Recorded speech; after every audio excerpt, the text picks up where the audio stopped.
Wisp Sports Radio, the voice of women in sport. Hello and welcome to episode 10 of Fem Power on Wisp Sports Radio, where we believe that women in sports deserve equal coverage. Wisp Sports Radio is brought to you by Highland Earache Drops.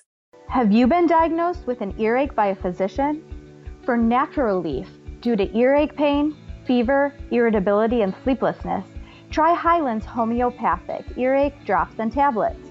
Highlands has been trusted for generations to provide safe, effective homeopathic medicines for all members of the family. There's no alcohol and no sting. You can get back to doing what you love. Go to highlands.com/ear-pain to find a retailer near you. That's highlands.com/ear-pain. Claims are based on traditional homeopathic practice, not accepted medical evidence. Not FDA evaluated. Read and follow label directions. We're your hosts. I'm Carolyn Joyce. And I'm Christen Shefchunas. Fem Power is a podcast where we talk to women and girls in swimming and sports who inspire us. We are more beautiful together. We leave a sizzle in the air. I'm not afraid about the future. I close my eyes and I am there. Today, we welcome a woman who needs no introduction, a dear friend of ours, Missy Franklin. Welcome to Fem Power.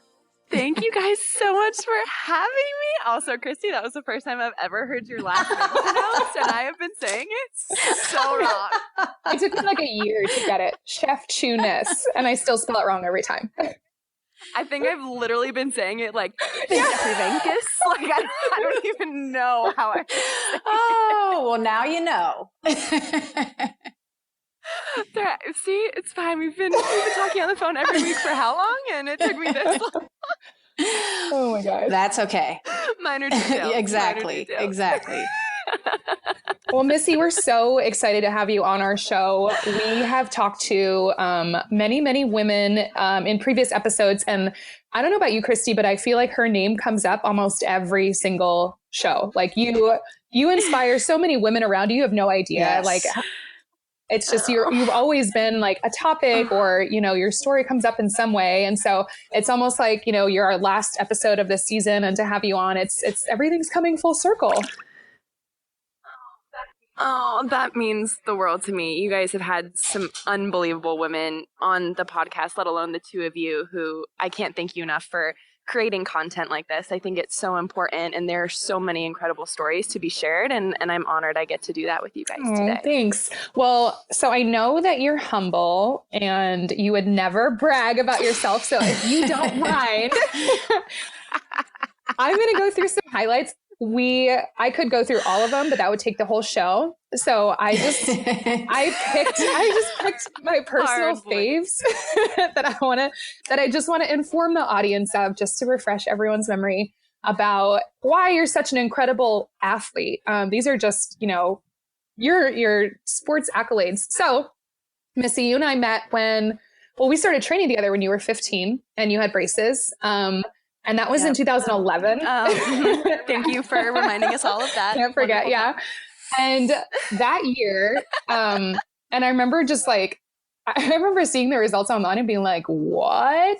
So October of 2011, at 16 years old, Missy, you broke your first world record. And I believe it was in Berlin at the World Cup.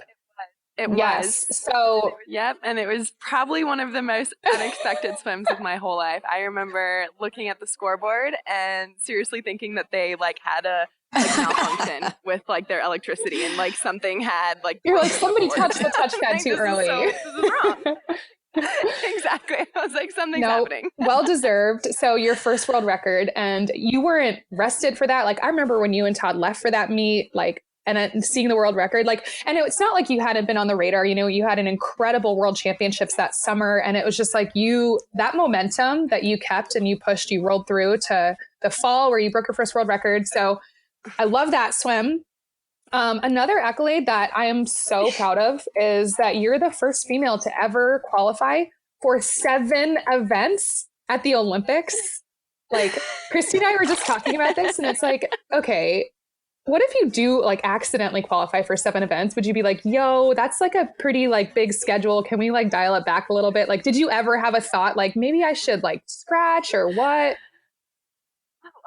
Oh, 100%. I remember sitting down with Todd after trials, and it had definitely kind of started to settle in a little bit. Like during the meet, you don't really have time to think. I think anyone who's been to Olympic trials knows that it's just so high pressure, it's so intense that you just survive. I mean, you do whatever you can to get through the meet. And so it wasn't until a couple days after that it sort of hit me like, oh my gosh, this is going to be my first Olympics. And I'm swimming how many 7 events does not equal 7 swims. Like, you know, some of your events are 3 swims each and you're not doing 50s. Like homegirl's doing 200s. Exactly.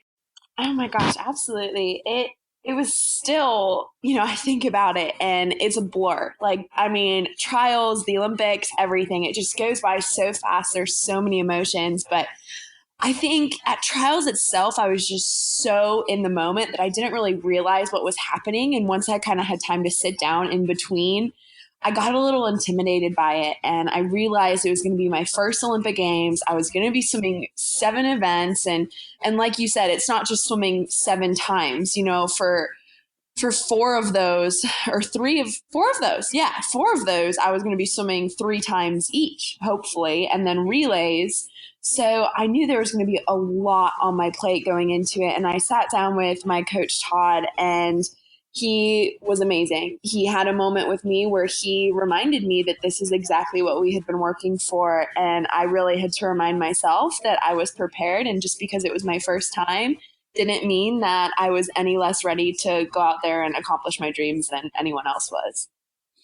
Yeah, that like I hope people can understand just how full of a schedule that is. And my hat goes off to you for just how you handled that, your composure. You know, you were 17, but you seemed so like confident and wise beyond your years. And as a rookie on the team, I know so many of the veterans were looking up to you. And so that's one of my favorite highlights. Wow. That means the world. That says a lot. Yeah. So I'm not going to spend too much time. I told you I could spend forever on this, but Missy, when you won your first individual gold medal in the 100 back, I remember that race so vividly because, you know, I'd watched you swim the 100 back for a year and a half at meets, and I knew how you swam that race so well. And when you flipped, I want to say you were like 29 low or something like that. You didn't necessarily flip first at the 50, but when you flipped, it was the fastest you had ever taken out your 100 back that I had ever seen. And you flipped in second. And I turned to Jack Roach, who was standing next to me, and I was like, oh my God, she's going to win this. And he was like, are you sure? And he grabbed my arm, and then you ended up winning. And I swear I almost fainted because it was like just so surreal and like one of my like most fond memories. But can you talk a little bit about that? Like your first gold medal, were you expecting it? Like what was that like? Absolutely. And it's so funny. I mean, when you train with people, it's just like you were saying, you get to understand them. I mean, with every little detail of their stroke, their races, how they submit. So exactly how you just described your thought process, that was literally what was going through my head. I was like, as soon as I got to the 50 and I turned and I saw that I was with Emily Seabaum, who is a longtime friend and an unbelievable athlete, and she was the favorite going in. As soon as I turned at the 50 and saw that I was with her, I knew in that moment that I could win it. And that was my goal going into that race, because I think I had a lot, not necessarily more, but my big race was the 200 back. That was the event that I really had all my confidence in. That was kind of my money event.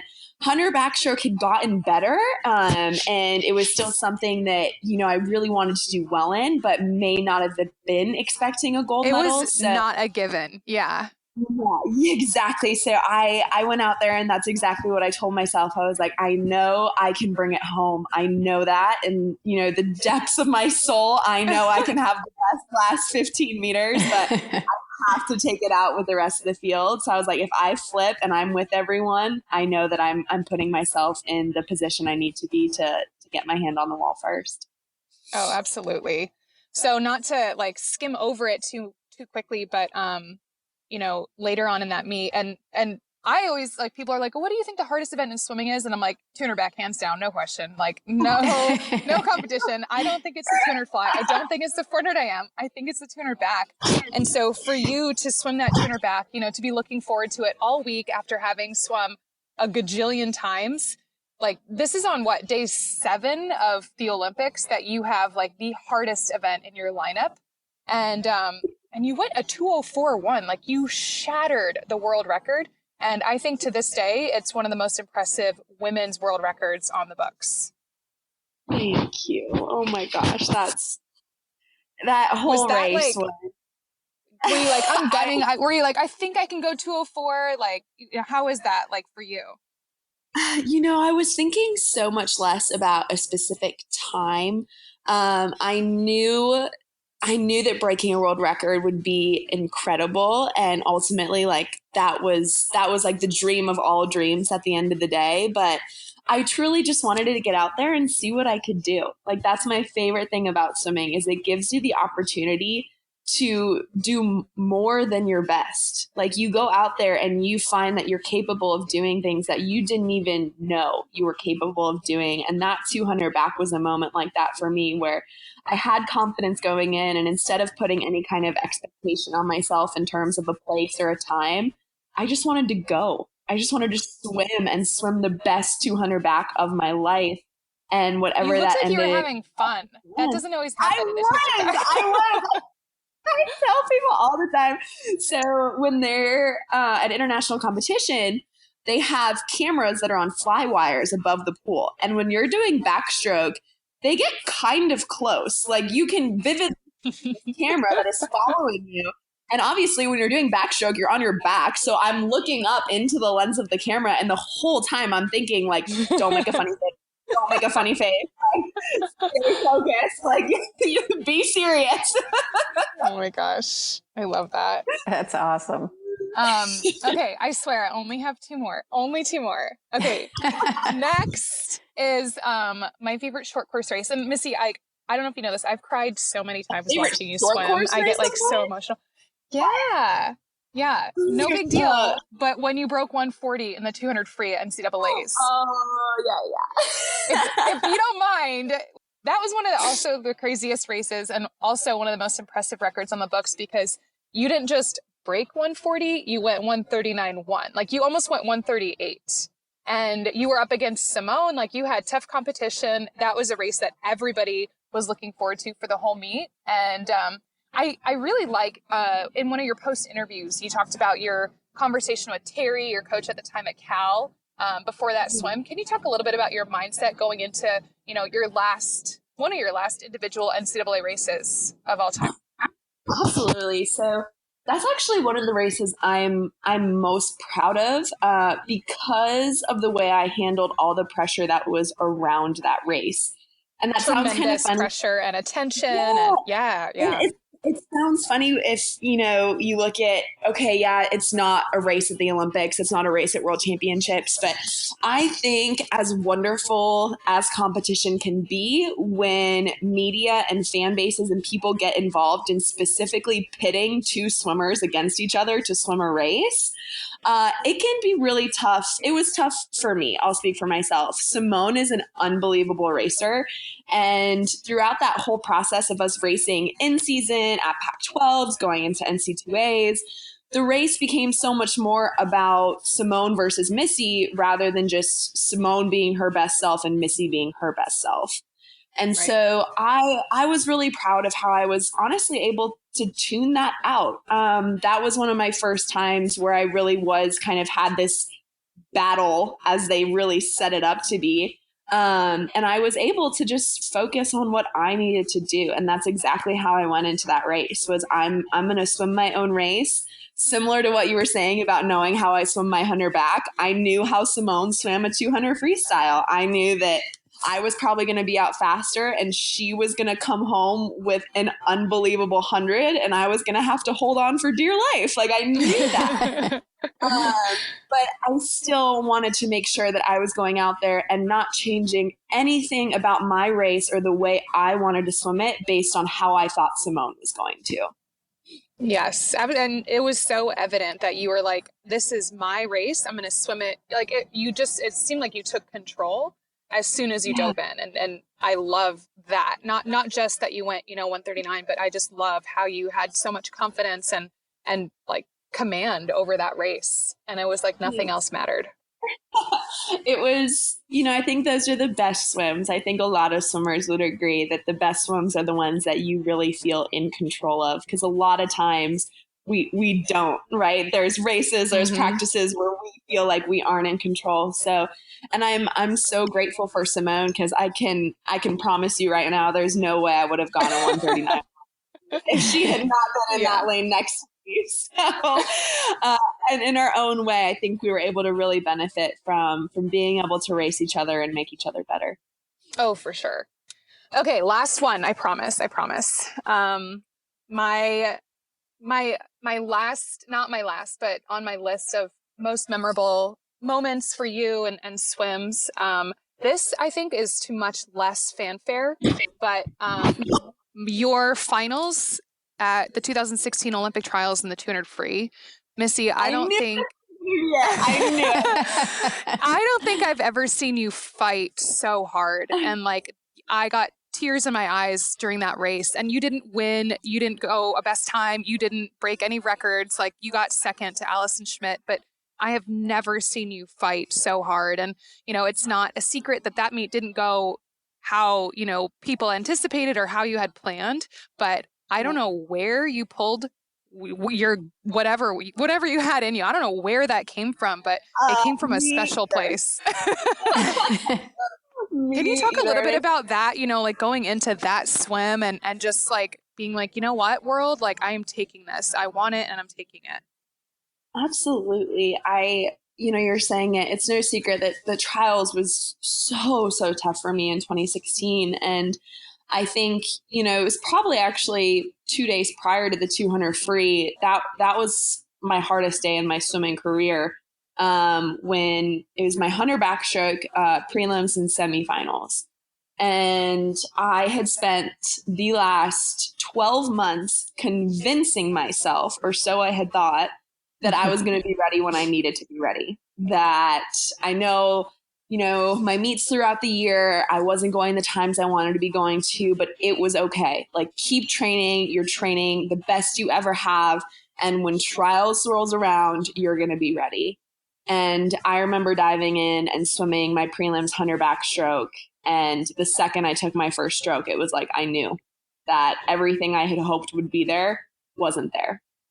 And going into semifinals that night and getting seventh, that was the moment where I realized I was not going to be making the team in the 100 backstroke. And I went home that night, or to the hotel, and sobbed. I mean, absolutely sobbed for hours on end.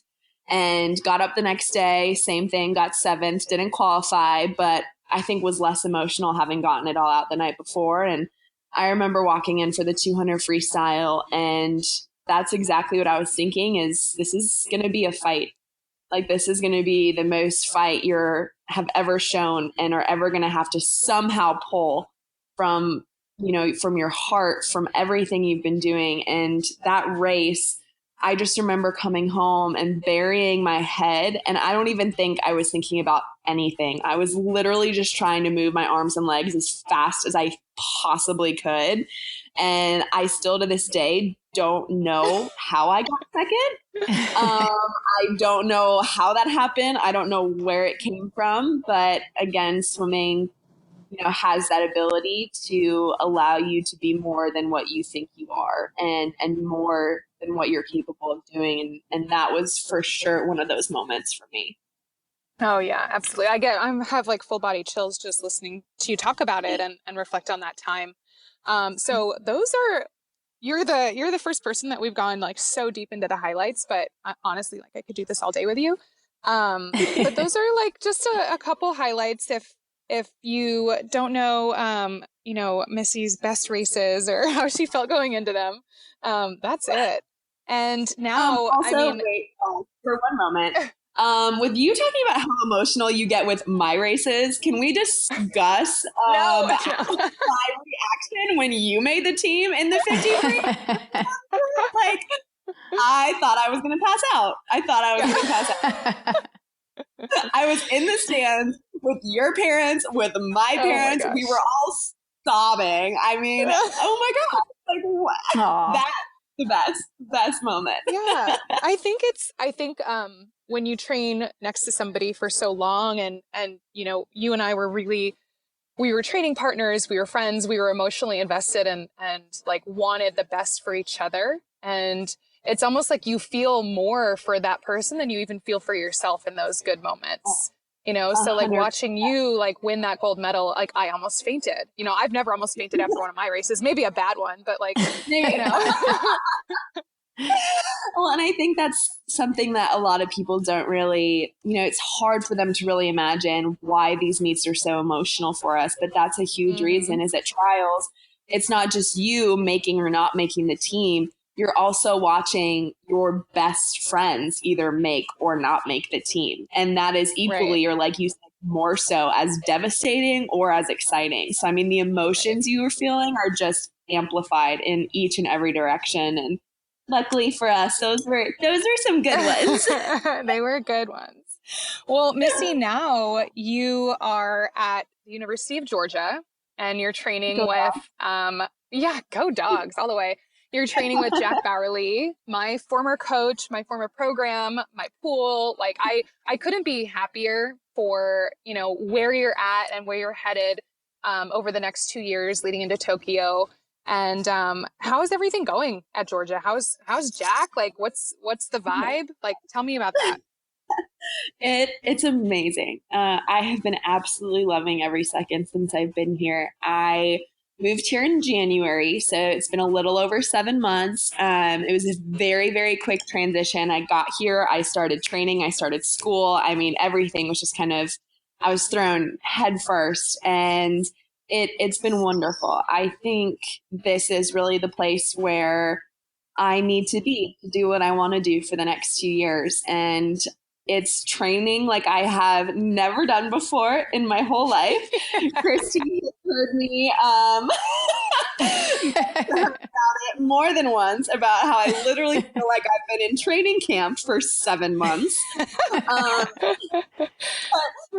it's amazing. And it's so challenging day in and day out. I don't think I've ever been challenged by a program more, but what makes it so wonderful are the coaches, are the people here. The collegiate team here now is incredible. And then to top it off, we have a post-grad group of, I think, about like 10 people, which is massive. And just really, really dedicated and hardworking athletes that want to achieve their goals, that are willing to do whatever it takes. So being in an environment like that is really special. So I've been loving it. Jack is just the best human in the whole world. Isn't he? He's one of those really special coaches that cares infinitely more about the swimmer as a person than the swimmer as a swimmer. And I just appreciate and value that so much. And so I, more than anything, have enjoyed watching mine and Jack's relationship grow into what it is now, and even seeing what it can become. But some of my absolute favorite moments I've had here so far are the times where I've just sat and talked with Jack after practice for 10, 20, 30 minutes, just sitting down and just, you know, talking together. And Athens itself too is just precious. I love town. I love the school. So overall, I think it was one of the best things I could have done for myself. That's amazing. Now it's my turn. I get to ask some questions. I know, I'm hogging.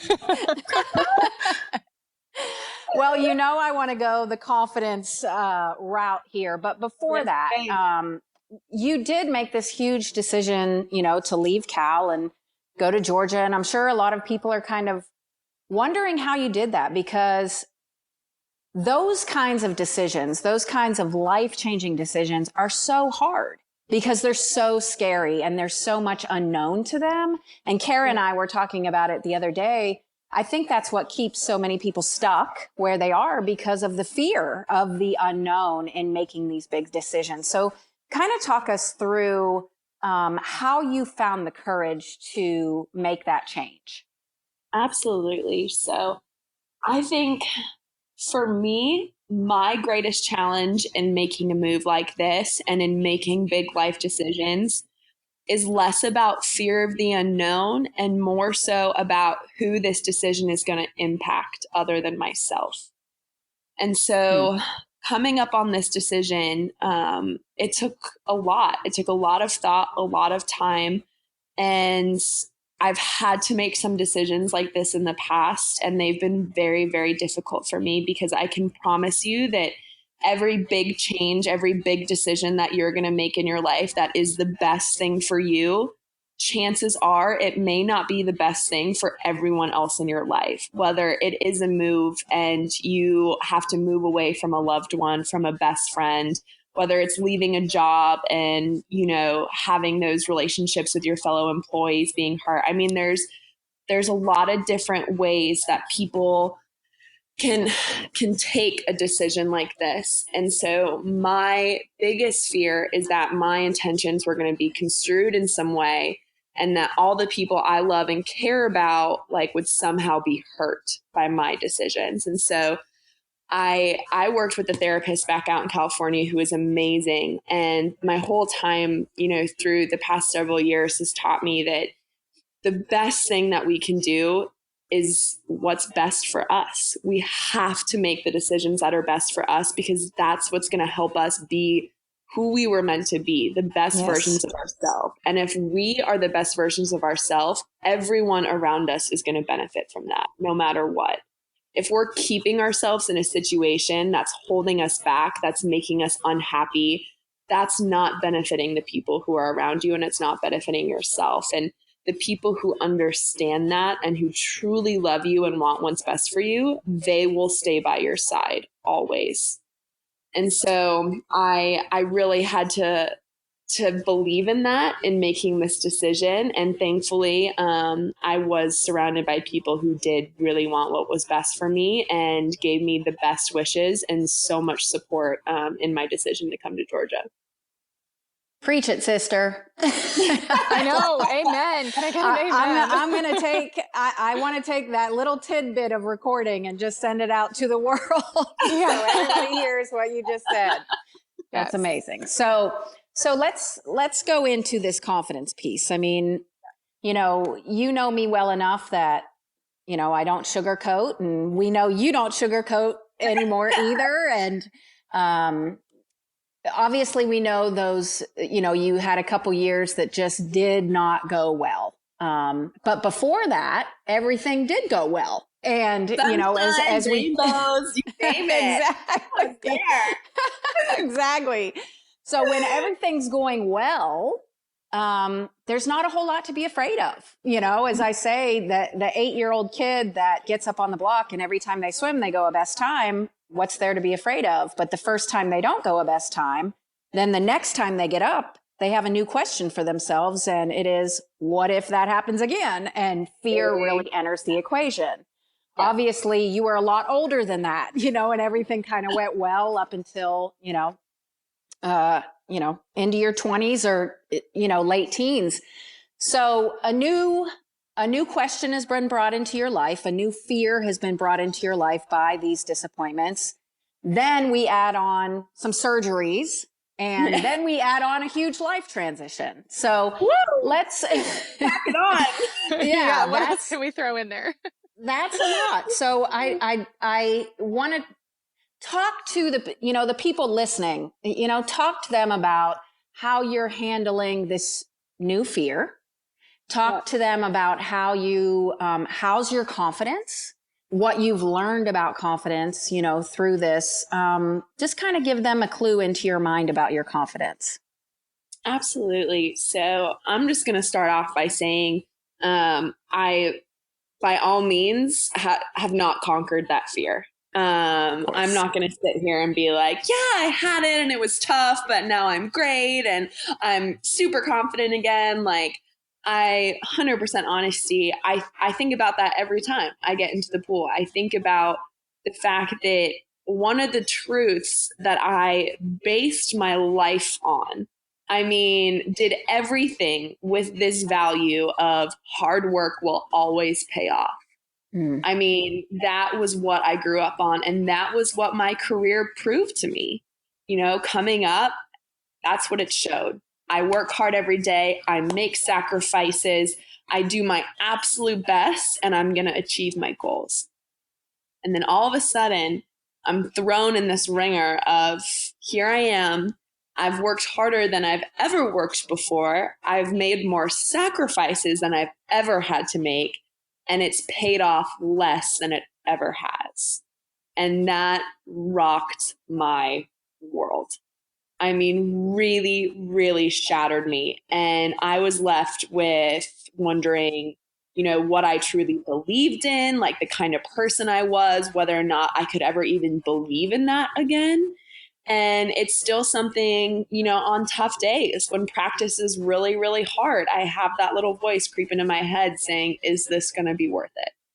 Is this going to be worth it in the end? Is it going to pay off? And the best way that I have figured out how to handle it so far is getting back to that truth of, yes, it will always pay off, but maybe not in the way that you are expecting it to. Yep. And that's really, really helped me because I realized that in my mind, the way it was going to pay off was by going a best time, by breaking a world record, by winning a gold medal. Now I'm in a place where my hard work paying off may not manifest itself in something in the pool. It may not be a best time. It may not be another medal. It may be some kind of personal growth that I would have never experienced if I hadn't had to push through these tough times. It may have been me being able to grow really, really close to another teammate and forming a relationship I'm going to have for the rest of my life. And so recognizing that everything I'm doing every day is making a difference and trusting that it'll make a difference exactly how it's supposed to in my life is really, really helping me get through it. Gosh, I love Christen, that. remember when I was like, Missy's really wise beyond her years, and even Yeah. now, like I'm listening to you, I'm like, oh my gosh, this is like medicine for like mental medicine. Yeah, but it's so true. Learn from the best. But Yes. you know, there's no doubt that there's learning and there's growth, and you look for the silver lining and you look for the good stuff, but it straight up sucks. You know, there is, this is what Missy and I have been talking about so much. I mean, there are moments that you just can't sugarcoat. It sucks. It hurts. And we have to feel our way through that. You know, we can't just sit there and pretend we're fine all the time, right? We need to feel our way through that. So kind of talk to me about that, because I know that that is something kind of new to you, because you're such a positive person. You are somebody that, you know, everybody is like, whenever I see her, she has a smile on her face. She's awesome. She's energetic. And then the hard times hit and it's a little harder to be positive. Talk to us about that and how you're dealing with all of that. Yeah, absolutely. So, I mean, that was another truth of mine that was totally rocked was, you know, that I was, you know, the happiest person alive. And that was what a lot of people would tell my parents whenever we were at events or meeting different people. They would always go up to my parents and they would say, wow, she's the happiest person we've ever seen. And that was 110% true. And in my mind, it still is. It's just very, very different than 17-year-old me. And I think that was one of the issues why my depression got as bad as it was, because I was so afraid of the feelings that I was feeling. And I felt like they somehow went against who I was or who I was supposed to be in my mind. And so when I finally, you know, again, worked through this with help, with therapy, with understanding that, our feelings are our feelings. They're not good. They're not bad. They're honest. That I needed to be as honest with my feelings as they were being with me. And Christy, part of the work that I have loved so much that we're doing together is this idea of being real and being positive. I don't know if I ever would have believed before that it's possible to do both. And it is 110% possible to do both. And so I've really tried to focus on, all right, there's, a really tough week. I'm exhausted. I've been having terrible practices all week. I really don't want to go again. I don't want to have to go through another 2 hours of a miserable workout where I'm going to swim slow. And a lot of times I would almost let that cripple me. And now I really just have to stop myself and be like, okay, let's assess here. All right.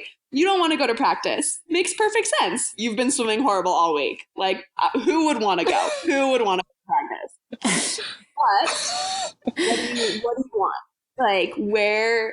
What can you get out of this practice? Can you still go and do something? Can you still go and fight for something today? And then afterwards, do something to make you happy. Can you get through this practice? And just trying to break it down into smaller pieces and being like, okay, yeah, I don't want to go to practice today, but I know that I can. And I know that I can still go and do the best that I can. And I'm going to feel really good about that afterwards. Does it feel good now? No, it doesn't. But when I get through it and when I feel like I've really pushed myself to achieve something today, it's going to feel pretty awesome. Yeah, I love that. That, what we've been talking about is, okay, this is how I feel. We're walking down the street and it may not be super positive, but we're going to feel our feelings.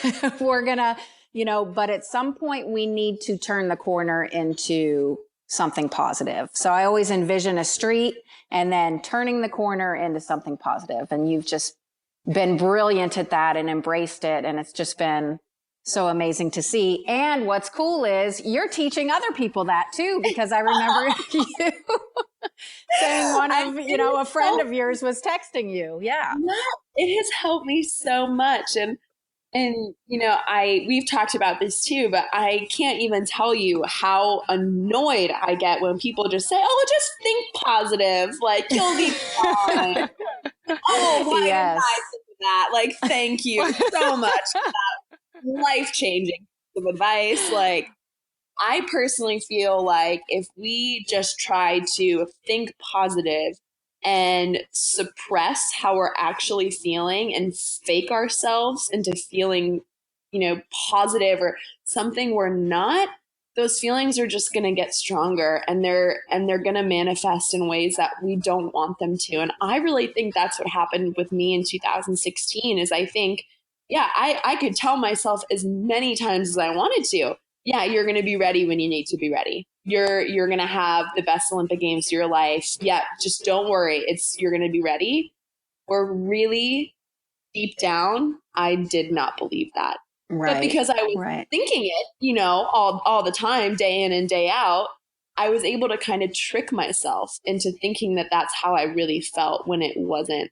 And so much of, what I talk to some of my other girlfriends about, some who are swimmers, some who are not, it's just be real and then make the best of it. So you're saying, one of my girlfriends was at a meet and she texted me and she was right before finals, she was like, I really don't want to swim right now. I am very ready for this meet to be over. I'm exhausted. I just want to go home. And I texted her and I was like, okay, great. That's how you feel. And she texted back and was like, wait, really? And I was like, yeah, absolutely. And she was kind of blown away. She was like, I'm really surprised that you're kind of validating my feelings right now. You're understanding that it's really hard for me to be here. I was like, absolutely. It's hard. You don't want to be there. And I'm really proud of you for being honest, but you're a fighter. Yeah. That's turn the corner. You have one more race. That's reality.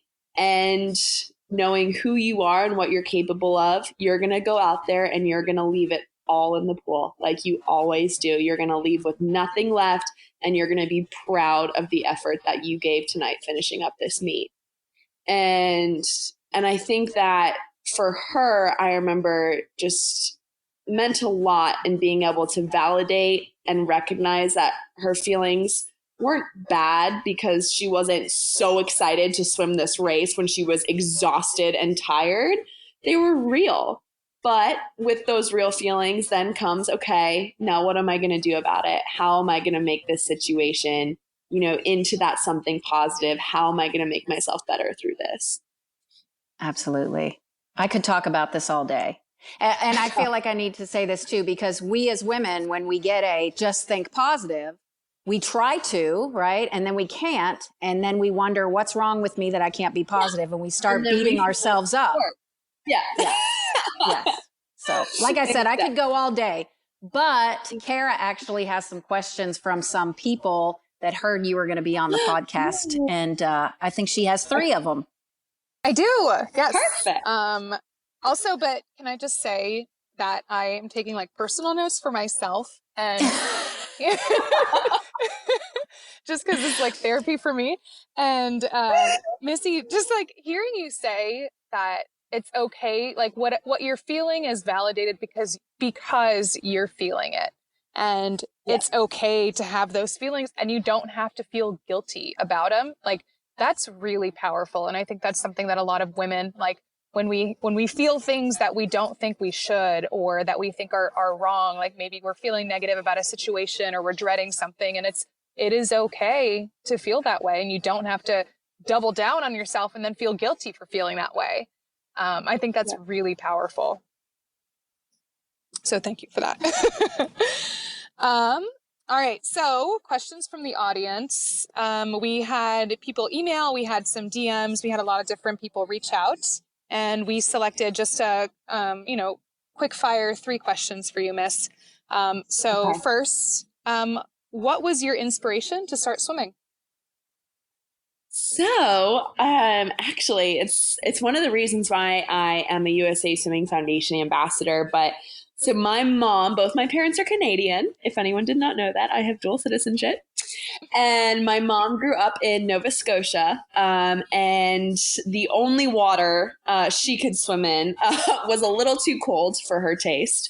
So she never learned how to swim. And even till this day, she can get in the water. She's fine. But she won't go in the ocean. And if she ever gets in above her head, it really freaks her out. And she did not want to pass that fear on to me. And I am so grateful for that, because fear of the water is generational. If a parent has it, it's statistically proven that they will pass it on to their children a good percentage of the time. And so for my mom to say, I don't want my daughter to have this same fear, it means the world to me. So we got in a mommy and me class at a YMCA when I was 6 months old. And wow. I just love the water. I was one of those babies that they're dunking in and out, and I'm laughing hysterically the whole time. And they just could never get me out of the water. So I joined my summer club team when I was 5. I wanted to, and I was 4, but they wouldn't let me. And started year round when I was 7. And the main inspiration was just, I loved it. I loved being in the water. I loved racing. I loved my teammates. And that was all I needed to just want more of it. I love it. Okay. Who was your biggest athletic inspiration growing up? My biggest athletic inspiration was Natalie Coughlin. And swimming, it was just incredible. I remember just watching her swim and her strokes, how graceful she was. I mean, I was really just in awe of someone who can make swimming look so beautiful. And her accomplishments speak for herself. So I just grew up watching her, just thinking she was the most beautiful thing I had ever seen. And outside of the water, it was Billie Jean King. Wow. Just growing up and really, being taught and recognizing what she had done for women in sports. I didn't fully appreciate it until a little bit later. I don't even know if I still fully appreciate it, what she did. But she was someone who I always looked up to as well for never taking no for an answer. I love that. Okay, last question. And I secretly selected this one because I also just kind of want to know. What's what's the hardest set you've ever thrown down? Oh, such a good one. It might be lately, huh? I guess the past 7 months count. It's 7 months of threshold. Oh my gosh, Monday morning rainbow sets just kill me now. There's not one that distinctly sticks out to me because I think swimming can be hard in so many different ways. Because I've had some sets, some practices that are 7,500 meters that are deathly. And I've had some main sets that are 1,000 meters that are deathly. Like it's just so different in terms of what you can do. I think I've done some really, really hard sprint sets that, never actually sound that bad and may only be a 900. But when you're all out sprinting, giving everything you have, that is a very different kind of hard than having to maintain a difficult base for a long period of time. So for me personally, I think my most challenging sets are threshold 100s. The one that we do here that I thankfully have only got pulled into it once. It's golf course, and we do hundreds rotating on 115 and 110, and we do 20 of them. And wow. Those are really tough for me, just trying to hold on to that. And I think those sets are so hard because they have a huge mental component as well. It's not like each 100 you're physically all out sprinting as hard as you can go, but you have to find a pace that you can maintain over a period of time that is really uncomfortable, and then mentally get yourself through the set and telling yourself that you can do it, that you can get through it, and that you won't die. And so I feel most accomplished after those kinds of sets as well, because I knew that I didn't just get better physically, but I got better mentally as well. Oh yeah. I love that. The great answer. It's like, on any given day, it's what you make of it. It's what you make of what's given to you and what's asked of you. And it can be the most challenging for one person and like a walk in the park for another. Exactly. Yep. I was just gonna say, I'm very protective of sprint groups because they get a lot of hard time from other, mid-distance, distance groups, because their sets are shorter. Somehow they're seen as not as difficult. And I think it's just every group is a very different kind of hard. Like distance groups, if you are in a distance group, you have a place in heaven. Like it is secure. I'm convinced. But it's so different. Like, for each person, sprinting, someone who's an unbelievable distance swimmer might have a really hard time with the sprint set and vice versa. So I just think, it's important to remember to be respectful of everyone and their specialties, and not judging, what's hard based on your own version of it. Mm-hmm. Absolutely. Well, our last question, this is from both Christen and I, just to finish off our talk with you today. You've dropped so many awesome, just like tidbits, words of wisdom, things that I think a lot of people can really use and value. But for you, Missy, what do you want your legacy to be in this sport? What's the Missy Franklin legacy? That's a good. I want my legacy to be that I was a better person outside of the pool than I was a swimmer in it.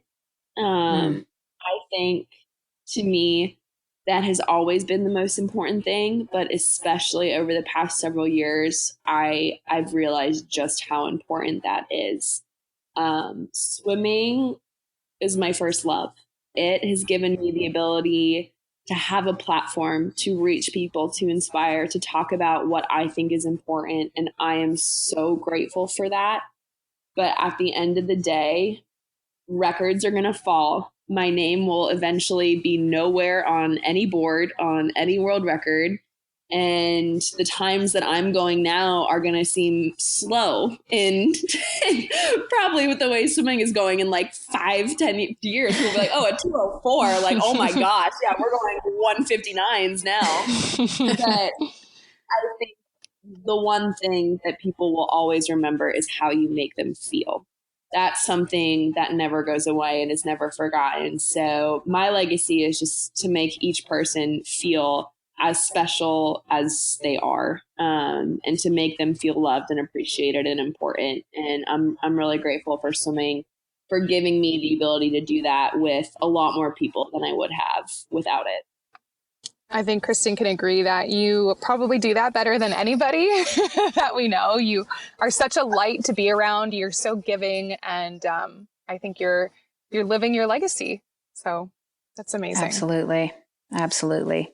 Now, Missy, I don't know if you know this, but at the end of our podcast, we always like to throw out a challenge to the people listening. And so Kara and I were talking about it, and we decided that we would like to challenge everybody with that same question. What do you want your legacy to be? I mean, those of you listening, Missy, this, woman who has won all these gold medals and has world records, her legacy has nothing to do with that. It's about how she's treating people. It's about the impact that she's making in this world. So really think about, what do you want your legacy to be? And to the young female swimmers out there, it's really easy to get caught up in practice and start, getting negative and start talking behind people's backs and start, just kind of being a negative Nelly. Is that the legacy you want to leave? Like, next time you catch yourself getting a little bit negative or complaining, say, is this really the legacy? Is this what I want to be known for? Or do I want to be an encourager? Do I want to be an inspiration? Do I want to help others? And really, it's never too late to turn the corner and go into that, go into the positive and go into, really thinking about, what do you want your legacy to be? So that's our challenge for today. But Missy, there's really no words to explain how much we love you and God, how grateful we are to have someone like you in our sport, with all the young women, on Instagram, following these women with 20 million followers and looking up to these women. And it's mortifying for me as a 43-year-old woman. And to know that we in the sport of swimming have someone like you that young women can look up to, it really fills my heart and soul and makes me feel better about our future. So we thank you and we love you. Oh, I thank you guys, because I would not be the person I am today if I didn't have role models like the two of you. And I'm so grateful for everything you guys are doing to help young women, to help every woman, to help people in general just be who they are and be the best versions of themselves. I'm truly, truly honored to be a part of that and to be a part of watching you both live out your own legacies. Thank you, Missy. Thank you for joining us. We did go a little long, but it was just so good. We couldn't stop. Yes. And, as we speak, you have a big meet coming up in about a week and a half. So we want to wish you the best of luck at nationals, and, we'll be cheering every step of the way. Conversations from the world of women's sports. This is Wisp Sports Radio. Please visit our sponsors, Highlands Earache Drops, at highlands.com/ear-pain. For more conversations from the world of women's sports, visit us at wispsports.com and follow us on all social media platforms. We're at Wisp Sports, at Missy Franklin 88, at Carolyn Joyce, at Coach_Christen, and at Lead Sports Summit. You can find Wisp Sports Radio on any podcast player. We'll be back next season with a brand new episode of Femme Power. If only for the night.